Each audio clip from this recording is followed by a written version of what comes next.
Hi guys, this is I talk you talk by Praveen KS. இந்த ஒரு இன்ட்ரெஸ்டிங்கான இன்டர்வியூ நம்ம கூட மீசையை பாருங்க, சிங்கம் சூர்யா மாதிரி இருக்கு. அவரோட ட்ரெஸ்ஸை பாருங்க, சந்திரமுகி சூப்பர் ஸ்டார் மாதிரி இருக்கு. மொத்தத்தில் நம்ம கூட ராஜ் கண்ணா சார் தான் இருக்கார். சார் வணக்கம். வணக்கம். வணக்கம். Welcome to Sahasra productions.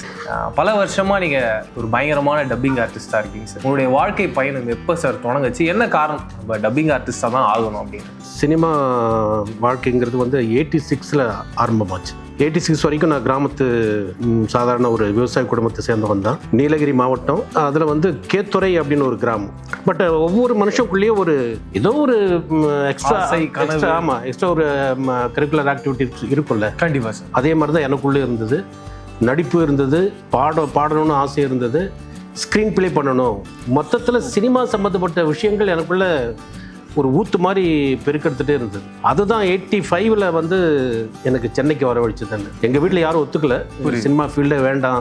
But நான் எல்லாத்தையும் தவிர்த்துட்டு சரி நம்ம ஏதாவது ஒன்று பண்ணலாம் சினி ஃபீல்டில் போயிட்டு அப்படின்ற ஒரு நம்பிக்கையில் சென்னைக்கு வந்தேன்.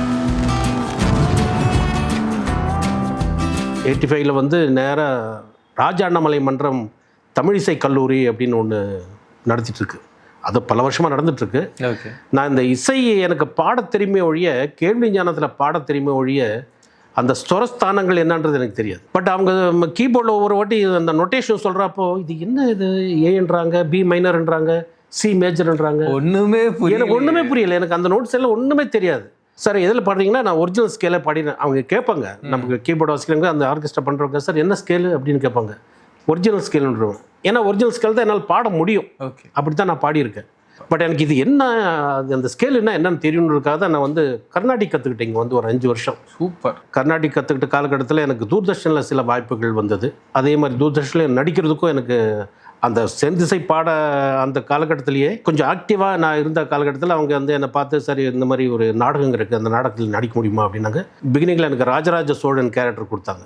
சக்ஸஸ்ஃபுல்லாக அதை பண்ணி முடித்தேன். அதுக்கப்புறம் எல்லாருக்குமே ஓரளவுக்கு என்னை பிடிச்சி போச்சு. நிறைய பேர் எனக்கு நாடகங்கள் மூலிமா அறிமுகமானாங்க.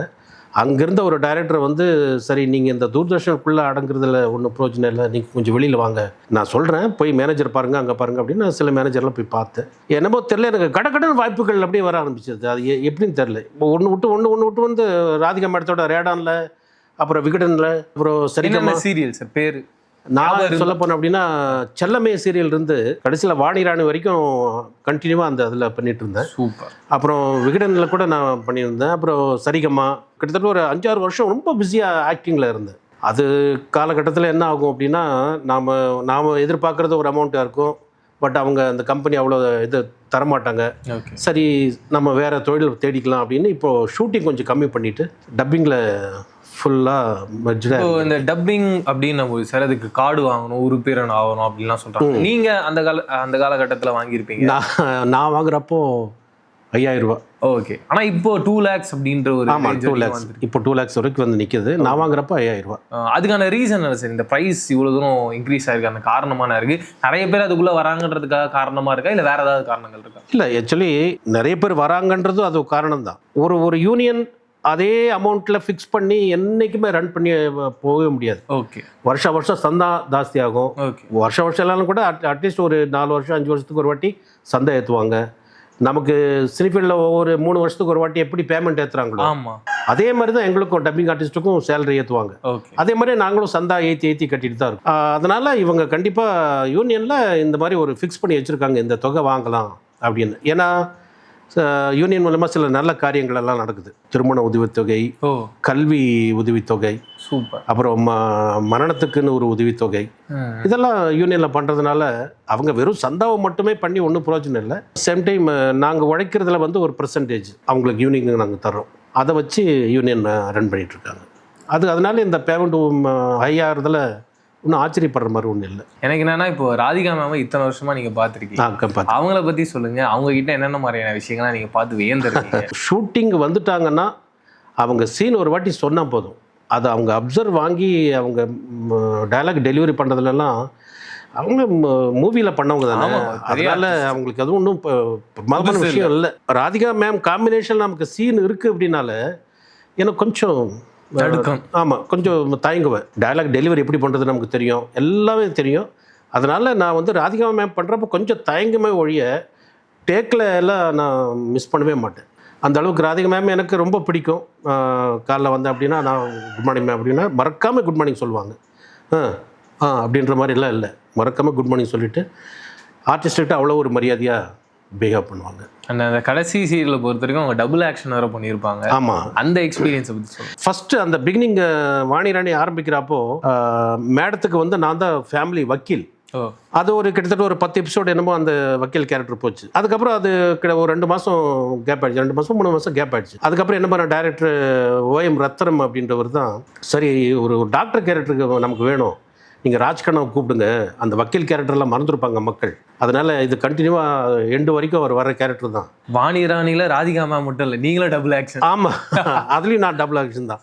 கடைசியாக என்னென்ன சீரியல்ஸ்லாம் சார் பண்ணீங்க? அழகி, சில்லுன்னு ஒரு காதல். அழகியில் வந்து ஹீரோயினோட மாமனார் கேரக்டர். அப்போ அந்த ஹீரோயினை போட்டு வறுக்கிறது அதெல்லாம் இல்லை, அந்த ஸ்வீட்டான மாமனார், ஸ்வீட் மாமனார். இன்னொரு சீரியஸ் சில்லுன்னு ஒரு காதல் வந்து கராத்தே கோச். நான் கராத்தே கோச்சு பாம்பேயில். அங்கேருந்து நான் இங்கே ஒரு காம்படிஷனுக்காக வரேன். அங்கேருந்து என்னோட ஸ்டூடெண்ட்ஸ் கூப்பிட்டுட்டு இங்கே சென்னையில் ஒரு காம்படிஷனுக்காக வரேன்.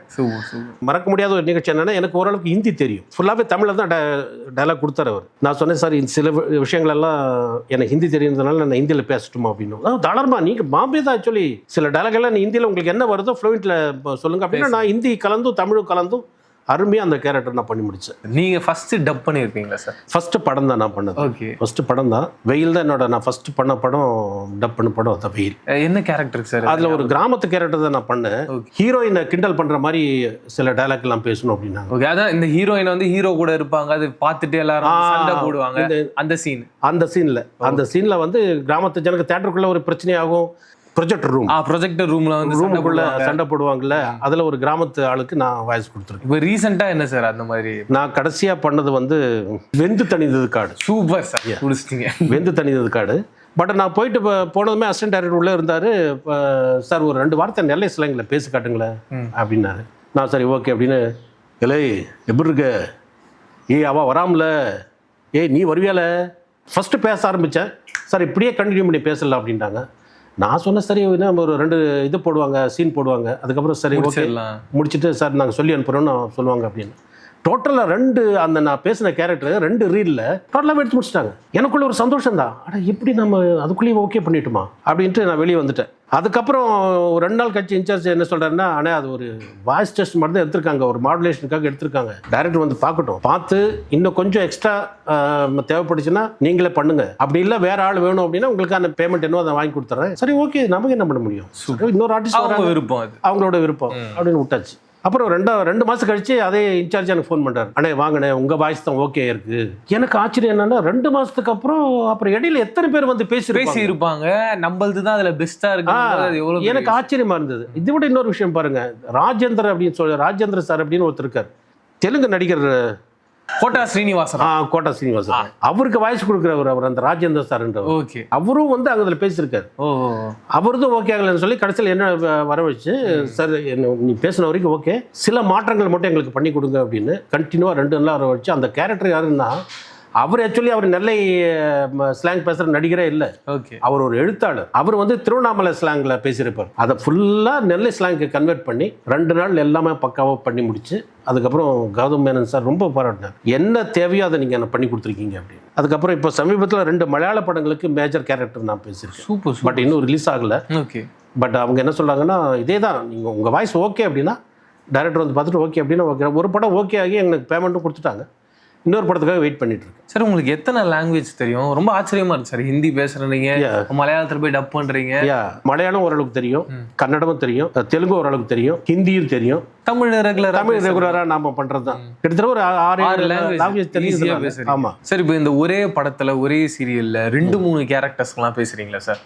சீரியலுக்கெல்லாம் வந்து அது பெருசாக தெரியாது, ஆனால் படங்களுக்கு வந்து ரொம்ப மைன்யூட்டாக பார்ப்பாங்க. அதில் என்ன பண்ணுவாங்கன்னா, நம்ம ஃபஸ்ட் ரீலில் வந்து ஒரு கேரக்டருக்கு பேசியிருப்போம், அதே ரீலில் இன்னொரு கேரக்டர் நம்ம வாய்ஸ் எடுக்கிற மாதிரி பண்ண மாட்டாங்க. ஒரு 2 ரீல் 3 ரீல் தள்ளி இன்னொரு கேரக்டர் வருது அப்படின்னா, சார் நீங்கள் அந்த வாய்ஸ் மறந்துடுங்க, அது ஒரு போலீஸ் இன்ஸ்பெக்டராக இருக்கலாம், ஒரு போலீஸ் ஆஃபீஸராக இருக்கலாம், ஒரு வில்லனாக இருக்கலாம், எப்படி வேணாலும் இருக்கலாம், அதை அந்த கேரக்டரை மறந்துடுங்க, இவரோட பாடி லாங்குவேஜ் பாருங்கள், இவர் செட் பண்ணி கொஞ்சம் வாய்ஸ் மாற்றி பேசுங்க அப்படின்னா அதுக்கும் நாங்கள் வாய்ஸ் மாற்றி பேச தான் செய்வோம். சார், இந்த வெந்து தணிந்தது காடுல ஒரு சூப்பரான டைலாக் பேசணும்னு சொன்னீங்க. என்ன மாதிரியான சீனுக்கு நீங்க ரியாக்ட் பண்ணீங்கன்றது தெரிஞ்சுக்கணும் ஆசையா இருக்கு. நான் பேசின கேரக்டர் வந்து பாம்பேயில் பரோட்டா கடை வச்சிருப்பார். ஓகே. அண்ணாச்சி சொல்லுங்க அண்ணாச்சி அப்படின்னு இவர் அவ்வளோ தாழ்மையாக சொல்லுங்க அண்ணாச்சி. இலே இந்த மாதிரி ஒரு சம்பத்தை பண்ணிட்டு போயிட்டியாம்ல, பயந்து ஓட்டியல்ல நீ. அண்ணாச்சி என்ன சொல்லிய, அந்த மாதிரி நான் பண்ணதில்லை அண்ணாச்சி, நான் ஊரில் ஒரு வேலை விஷயமா வந்திருக்கேன் அண்ணாச்சி. அவங்க மிரட்டல் கடைசியில் என்ன பண்ண அண்ணாச்சி, எனக்கு நம்ப கிடைச்சு என் மேலே உங்களுக்கு நம்பிக்கை இல்லையா, நான் அதை பண்ணவே இல்லை அண்ணாச்சி. என்னோட குடும்பம் எல்லாமே ஊரில் இருக்க அண்ணாச்சி, தயவுசெய்து என்ன ஒன்று பண்ணிட்டு கிடைச்சி நான் நேரில் வந்து காலில் விழுத அண்ணாச்சி. எனக்கு அந்த சீனு ரியலி எனக்கு கண்ணீர் வந்தது. அது ரியலி எனக்கு கண்ணீர் வந்து ஆக்சுவலி இப்போ பேசுகிறப்ப கூட எனக்கு கண்ணீர் அப்படி வருது. இல்லை நீங்கள் இப்போ பேசும்போதே அவ்வளோ எமோஷனலாக அவ்வளோ லைவாக இருக்குது.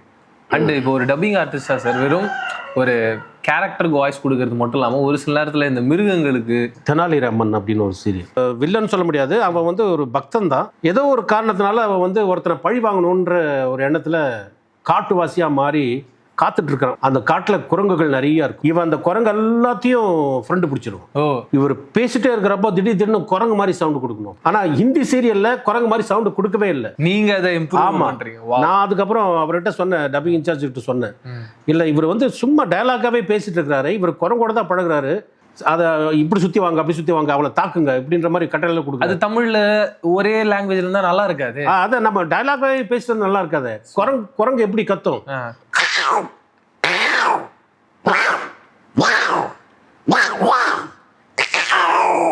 குரங்கோட அந்த எஃபெக்ட் வருது இல்லை, அதை நான் சில இடங்கள்ல அதை ஃபிக்ஸ் பண்ணி போட்டேன். இது ஒரு சின்ன ஒரு மறக்க முடியாத அனுபவம் தான். நீங்க எப்படி எக்ஸாக்டா அந்த குரங்குகளுடைய வாய்ஸை எப்போ நோட் பண்ணீங்க, எங்க நோட் பண்ணீங்க, அதை எப்படி இங்க அதை அப்ளை பண்றீங்க? சில டயலாக் எல்லாம் வந்து நம்ம ட்ராக் பேசி அனுப்புவாங்கல்ல, அந்த ட்ராக்ல அவங்க ஹிந்தியில் என்ன இருக்கோ அப்படியே பேசி அனுப்பிடுவாங்க. பட் நாம் வந்து நம்ம கலோக்கியில் பேசுகிறப்போ அந்த டயலாக்கும் அதுக்கும் சம்மந்தமே இருக்காது. இதுக்கு இப்படி டயலாக் மாற்றுவோம், இப்படி டயலாக் மாற்றுவோன்னு நிறைய சீரியல்களுக்கு நான் ஓன் டயலாக் போட்டு நான் பேசியிருக்கேன். இன்னொரு பாயிண்ட் இப்போ நீங்கள் சொன்ன மாதிரி அதர் லாங்குவேஜ்லேருந்து வர சீரியலுக்கு நம்ம டப் பண்ணுறோம் சார். எனக்கு என்னன்னா இப்போ அந்த சீரியல் டப் பண்ணி ரிலீஸ் ஆகி ஒரு சிலதெல்லாம் பயங்கர ஹிட் ஆகும். ஆமாம், அதுக்கு மிக முக்கியமான எக்ஸாம்பிள் நாகினி. ஏன்னா எனக்கு தெரிஞ்சு ஒரு 4வது பார்ட் வரைக்கும் வந்துருச்சு. 6 பார்ட் வரைக்கும் நாகினிக்கு நான் பேசியிருக்கேன். அப்பா, என்ன கேரக்டர்? ஹீரோயினோட அப்பா நான் தான் பேசுகிறேன். நீங்கள் தான்? நான் தான். உங்களுக்கு அதில் ஏதாவது ரொம்ப மறக்க முடியாத எக்ஸ்பீரியன்ஸ்? எனக்கு மறக்க முடியாத சம்பவம்னா அந்த 6வது பார்ட்டில் என் பொண்ணை காப்பாற்றுறதுக்காக நான் படுற பாடு. அண்டு நாகினி மாதிரி வேற சீரியல்ஸ், ஒரு சில சீரியல்கள்லாம் ரொமான்டிக்காகவும் இருக்கலாம், ரொமான்ஸ் சம்மந்தப்பட்ட சீரியல்ஸாகவும் இருக்கலாம், அதுவும் பயங்கர ஹிட்டாகி நான் பார்த்துருக்கேன். அப்படி ஏதாவது ஒரு சீரியல் நீங்கள் முன்னாஸ் மேரேஜ் அப்படின்னு ஒரு ஹிந்தி சீரியல், அதில் வந்து ஹீரோவோட தாய் மாமன் கேரக்டருக்கு நான் பேசினேன். அவர் வந்து பக்கா காமெடி ஆர்டிஸ்ட். எனக்கு அவரோட பாடி லாங்குவேஜை வந்து நான் உள் வாங்கினா தான் தமிழில் என்னால் அதை வந்து அந்த ஃபீலை தர முடியும். நான் ஏற்கனவே அவரை பற்றி நான் சில சீரியல்களை பார்த்ததுனால இவரோட இது இப்படித்தான் அவரோட பாடி லாங்குவேஜ், அதனால நம்ம இப்படி வாய்ஸ் மாற்றி கொடுத்தா தான் நல்லா இருக்கும் அப்படின்னு முன்னாஸ் மேரேஜில் 10-20 எபிசோடு பண்ணி கொடுத்துருக்கேன். அருமையான அனுபவம். இப்படி மிமிக்ரி ஆர்டிஸ்டாக இருக்கவங்களாம் டப்பிங் ஆர்டிஸ்டா மாறி நான் பார்த்துருக்கேன் சார். இல்லை, மிமிக்ரி ஆர்டிஸ்ட் வேற, டப்பிங் ஆர்டிஸ்ட் வேற. ஓகே, அதுக்கான வித்தியாசம் என்ன சார்? மிமிக்ரி ஆர்டிஸ்ட் வந்து என்ன பண்ணுவார்னா எல்லாரோட வாய்ஸும் அவர் பேசுவார் தான். பட் நமக்கு எங்களுக்குள்ள இருக்கிற திறமை என்னன்னா, இப்போ நான் உங்ககிட்ட பேசிட்டு இருக்கேன், ஒரு டைரக்டரோ யாரோ ஒருத்தர் பார்க்குறான்னு வைங்களேன், இவர் இந்த வாய்ஸ் நம்ம அந்த கேரக்டருக்கு போட்டால் நல்லா இருக்குமா சார், நீங்கள் வாங்க சார், உங்கள் இன்டர்வியூ பார்த்தேன், இந்த கேரக்டர் ஒன்று இருக்குது, நீங்கள் வந்து பேசுங்க அப்படின்னு கூப்பிடான்னு வை. நான் போனால் அந்த கேரக்டரோட ஃபீலிங்கை கொண்டு வர்றது ஒரு டப்பிங் ஆர்டிஸ்டோட திறமை. அந்த கேரக்டர் என்ன ஃபீல் கொடுத்துருக்கான், எப்படி பண்ணியிருக்கான், எப்படி டைலாக் டெலிவரி பண்ணியிருக்கான், அதை உள்வாங்கி பண்ணுறது ஒரு டப்பிங் ஆர்டிஸ்டோட இது. பட் மிமிக்ரி ஆர்டிஸ்ட்னா அவர் எல்லாரோட நடிகர் மாதிரியும் பேசுவார்ல. கண்டிப்பாக எல்லா நடிகர் மாதிரியும் பேசுவார். அதனால் மிமிக்ரி ஆர்டிஸ்ட் வேறு, டப்பிங் ஆர்டிஸ்ட் வேறு. இப்போ நீங்கள் சொன்னீங்க சார், நான் அதர் லாங்குவேஜஸும் எனக்கு தெரியும், அப்படியும் நான் பேசியிருக்கேன். அப்படி அதர் லாங்குவேஜஸில் என்னென்ன மாதிரியான சீரியல் படங்கள்லாம் பேசியிருக்கீங்க சார்? சீரியல் அதர் லாங்குவேஜஸில் நான் அதிகமாக பேசுனதில்லை. ஒரு கன்னட சீரியல் வச்சுங்களேன், ஒரு கான்ஸ்டபிள்கிட்ட கேட்குற இன்ஸ்பெக்டர் உள்ளே வராரு, கான்ஸ்டபிள் நமஸ்கார் சார். நமஸ்கார, ಏನಾಯ್ತು ಆ ಕೇಸು ಸರ್, ಕೋರ್ಟಿಗೆ ತಗೊಂಡಿದ್ದೆ ಸರ್, ರಿಪೋರ್ಟ್ ಬರಬೇಕು ಸರ್ அப்படின்னு அவர் சொல்லுவார். கோர்ட்டு கூட்டிகிட்டு போயிருக்காங்க, அந்த ரிப்போர்ட் வரணும். ஹிந்திலையும் அதே மாதிரி தான் சின்னதாக இருக்கும். ஆனால் லாங் கேரக்டர் அப்படின்னா நான் இது வரைக்கும் ஹிந்தியில் பண்ணதில்லை. இப்படி ஒரு விஷயம் நடந்திருக்கு வேணாம், இது ரொம்ப என்னோட லைஃப்பில் இப்போ வரைக்குமே மறக்க முடியாத ஒரு அனுபவமாக, ஒரு கஷ்டமான ஒரு பாயிண்டாக இருக்குது, அதை பற்றி உங்களுடைய ஒரு அனுபவம் தான். பயங்கரமான ரெய்னி சீசன் அந்த அந்த இதில் பூந்தமல்லி தாண்டி நசரத்துப்பேட்டையில் அதுக்குள்ளே ஒரு காலேஜ் ஒன்று இருக்குது. அந்த காலேஜில் ஷூட்டு. சரிங்க சார். நான் வேறு சீரியலுக்கு நான் டப் பண்ணணும். ஓகே. நான் நினச்சேன் அங்கே 5:30 மணிக்கெலாம் முடிஞ்சிடும், ஒரு 6:30 நம்ம இங்கே வந்துடலாம் அப்படின்னு டப்புக்கு வந்துடலான்னு பிளான் பண்ணியிருந்தேன். டைரக்டர் சொல்லிட்டார், ஓகே இப்போ உனக்கு 5:30 முடிஞ்சிடும், நீங்கள் போயிடலாம் அப்படின்னு. அன்னைக்கு ஹெவி ரெயின், மழையிலேயே நனைஞ்சு வந்து நான் ஸ்டூடியோக்கு வரேன். வந்ததுக்கப்புறம் அவங்க ஸ்டூடியோவில் சொல்கிறாங்க, சார் இவ்வளோ ரிஸ்க் எடுத்து நீங்கள் எதுக்கு வர்றீங்க, நீங்கள் ஒரு நாள் விட்டு கூட வந்துருக்கலாம்ல. சார் நீங்கள் அது முதல்ல சொல்லணும் இல்லை ஒரு ஆர்டிஸ்ட்கிட்ட, நான் இந்த மாதிரி இருக்குது, இவ்வளோ லென்த்தில் டிஸ்டன்ஸில் இருக்கேன் சார், இன்றைக்கி அவசரம் இல்லை, நீங்கள் அதை முடிச்சுட்டு வாங்க அப்படின்னு கூட சொல்லல. நான் மழையில் அடிச்சு பிடிச்சி இந்த சீரியல் நம்ம முடிக்கணும், இந்த டப் பண்ணணுமே, வேறு கேரக்டர் வேறு யாரும் பேச முடியாதுல்ல, நான் பேசுறது நான் தான் பேசி ஆகணும். புரியுது. நான் அவ்வளோ ரிஸ்க் எடுத்து உயிரை பணைய வச்சு நான் அங்கிருந்து வரேன், நீங்கள் இப்படி ஈஸியான ஒரு பதிலை சொல்கிறீங்களே, நான் பேசாமல் இந்த சீரியலே நான் ஒத்துக்காமல் இருந்திருக்கலாம் போல் இருக்குது அப்படின்ற மாதிரி அந்த ஃபீலிங் வந்துருக்கு. மரண பயத்தில் வந்தேன் நான் உண்மையாகவே. எனக்கு அது ஒரு பேட் ஒரு எக்ஸ்பீரியன்ஸ் தான். இவ்வளோ கஷ்டப்பட்டு வந்து கூட சிம்பிளான ஒரு பதில் சொல்கிறாங்க அப்படின்ற மாதிரி இருந்தது. இப்போ நீங்கள் ஃபீல் பண்ணியிருக்கீங்களா சார், நம்ம டப்பிங் ஆர்டிஸ்ட்டாக இருக்கிறதுனால நம்மளை மற்ற ஆர்டிஸ்ட்டை ட்ரீட் பண்ணுற மாதிரி ஒரு கரெக்டான மதிப்பும் மரியாதையும் கொடுக்க மாட்டுறாங்களோ அப்படி? நம்ம குரல் எந்த அளவுக்கு ரீச் ஆகுதுன்றதை பொறுத்து தான் அந்த மதிப்பு மரியாதையெல்லாம். இப்போ ஓரளவுக்கு டப்பிங் இண்டஸ்ட்ரியில் ராஜ்கண்ணானா எல்லாருக்கும் ஓரளவுக்கு தெரியும். எனக்கு கிடைக்கிற மரியாதை கிடைச்சிட்டு இருக்குன்னு தான் நான் நினைக்கிறேன். கண்டிப்பாக எல்லாருக்குமே அது இது கிடைக்குமான்னு சொல்ல முடியாது. பட் என்னை பொறுத்தளவில் சக டப்பிங் ஆர்டிஸ்ட் யாராக இருந்தாலும் சரி, சின்னவனாக இருந்தாலும் பெரியவனாக இருந்தாலும் எல்லாரையுமே அண்ணன் தான் கூடுவேன்.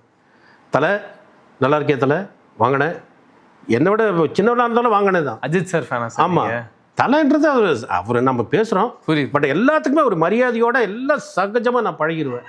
அதனால் எல்லாருக்கும் ராஜ்கண்ணா அப்படின்னு ஒரு பிரியம் என் மேலே. அந்த அந்த மரியாதையை நான் காப்பாற்றிட்டு இருக்கேன். ரொம்ப தேங்க்யூ சார். நிறைய இன்ட்ரெஸ்டிங்கான விஷயங்களை நீங்கள் ஷேர் பண்ணீங்க. இதே மாதிரி வேற ஒரு அற்புதமான தருணத்தில் சந்திக்கிறேன். நன்றி. நன்றி.